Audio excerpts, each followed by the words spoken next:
తిరుపతి జిల్లా చంద్రగిరి నియోజకవర్గ పాకాల మండలం పాకాల రైల్వే జంక్షన్ కేంద్రంలో బుధవారం south central railway employees Sangh Pakala branch కార్యదర్శి పీఎం శివకుమార్ ఆధ్వర్యంలో నిరసన దీక్షలు చేపట్టారు. ఈ సందర్భంగా railway employees Sangh Pakala branch కార్యదర్శి శివకుమార్ మాట్లాడుతూ 2004వ సంవత్సరం జనవరి 1వ తేదీ నుండి కేంద్ర ప్రభుత్వ ఉద్యోగాల్లో చేరిన వారికి పాత పెన్షన్ విధానాన్ని రద్దు చేయడం జరిగింది. దీనివల్ల కేంద్ర ప్రభుత్వంలో అనేక మంది ఉద్యోగస్తుల కుటుంబాలు అనేక సమస్యలతో బందులు ఎదుర్కొంటున్నారని పేర్కొన్నారు.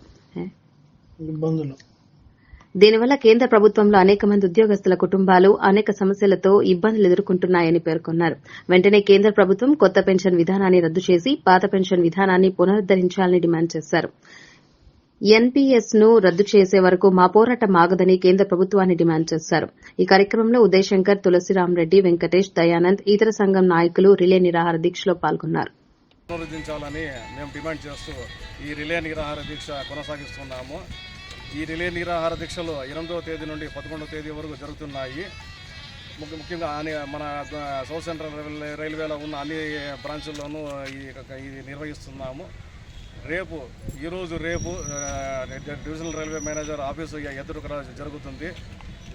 మాకందరికీ ఓల్డ్ పెన్షన్ స్కీమ్ కావాలా అనేది మా డిమాండ్, మా కోరిక. ఇందువల్ల రైల్వే ఫ్యామిలీ మెంబర్స్కి కానీ రైల్వే ఎంప్లాయీ, రిటైర్డ్ అయిన రైల్వే ఎంప్లాయీ కానీ పలు విధాలుగా లాభాలు ఉంటాయి. ఎన్పీఎస్లో ఇటువంటి లాభాలు ఏమీ ఉండదు కాబట్టి ఎన్పీఎస్ రద్దు చేయాలి, ఓల్డ్ పెన్షన్ స్కీమ్ పునరుద్ధరించాలనేది మా కోరిక.